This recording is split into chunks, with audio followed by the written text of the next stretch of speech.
Já, Ari, fyrsti leikurinn á stórmóti búinn. Já. Accomplished. Já. Hvernig líður þér í dag? Bara vel. Bara tilbúin næsta leik. Já. Fór ekki sem við vildum að myndi fara í gær en við getum ekki hugsað það mikið meira, þannig að við þurfum bara að fókusa næsta og það eins sem við erum núna. Leikurinn í gær, Deni Avdija, svona stór framherji, fellur væntanlega í þinn hluta að lenda ofta á þessum stóru hæfileikaríku framherjum sem hin liðin eru með. Reynslu miklu líka. Hvernig fannst þér fótaði svona í leiknum í gær? Bara vel sko, ég dekkaði nú ekkert rosa mikið sko. Nei. Það er náttúrulega Jón Axel sem tók á honum hana. En já, ég meina mjög hæfileikaríkur gaur, kemst á hringinn, fær villur. Hann fær villur maður? Já, þannig að þetta var erfitt við að dekka hann.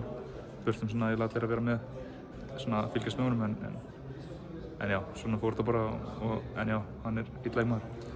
Upp og áfram, það er Belgía á morgun og ég meina þið hljótið að þurfa að vera svona snöggir að ekki gleyma gærdeginum en svona einhvern veginn svona undirbúa okkur fyrir morgundag. Já, ég meina þú veist við getum ekkert verið að hugsa eitthvað mikið meira gærdaginn, hann er bara búinn og núna þurfum við bara að fókusa á næsta leik og við erum bara byrjaðir að því, þannig að þetta er bara, mér líst vel á næsta leik. Belgía liðið sem spilaði á móti kannski ekki með neitt svona klárt identity, þeir vilja ekkert hlaupa brjálæðislega mikið eða þeir vilja ekkert vera hálfum velli brjálæðislega mikið. Þetta er bara svona sitt lítið af hvoru lið. Hvernig sérðu möguleika Íslands á morgun? Ég meina við setjum hérna Tryggva og þú veist, stærri en hinnir og hlaupa á og eins og við gerum best. Þannig að þú veist, já, bara, þú veist, þetta bara, við spilum bara okkar leik og þá tökum við það. 5 leikir á 8 dögum, er þetta ekkert álag á svona líkamlega á liður, þig og hina strákana? Það kom í ljós, við erum bara búin með 1 leik. Já. En jú, pottþétt. Ég myndi trúa því að þetta verði smá álag, en ekkert komið.